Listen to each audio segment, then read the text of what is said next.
الله الرحمن الرحیم. موجوده سکیورټي صورتحال په حواله سره د مش باندې په عوامو شه ډېر زیات تشویش پیلاو شو ده او دې د تشویش بجای ده ځکه چې سکیورټي صورتحال نن دغه طرح رسیدلې دي چې د ماشوم نه بعد پولیس په خپل باندې موومېنټس نشي کوي نو عوام یې سم موومېنټ وکړي. بل ورځ کې ما واقعیا وشوه نو دا دغه عملی مظهر دا چې 24 غنټه اپریشن لګیاو خو د سره یو شای دا چې نن د باندې عوام د سکیورټي ادارې د کردار نه مطمئن نه دي او پاشه دا وجوهات دي چې افسوس سره مجدا وي چې کیم فیصله ساز قوتي نه دي هغه منتخب نماینده په اعتماد شنو خلی چې کیم خلق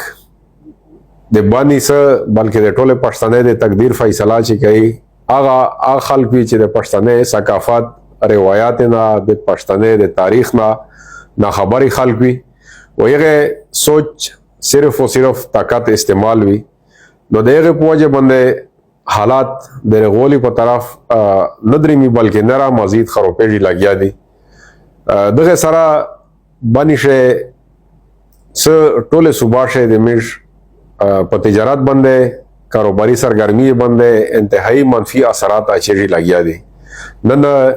د مش خلک روان دي کوشش کوي هر سړی د پښتنې علاقې نه وځي اسلام آباد ته او چې چا واسراسي پنجاب تراسي کني بار ملک دريمي نو په داسې حالات شه بل ورس کی ما جرګا دو ز په خپل باندې د حمایت یا کوم بني عوام نه مې ځل بیا دا اپیل چې توسه د امن په خاطر باندې روزي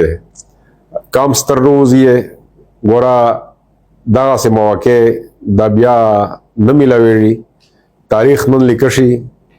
نن دنیا توسه د نظر دا چې توسه خپل وطن خپل قوم باندې سمرا نن کوي نو ان شاء الله جمعه ورځ درنا جمعه ورځ په یجام هړتال دا یو نو تاریخ رقم کوي او بنشه د امن لپاره ان شاء الله دا پیشخما ثابتېږي.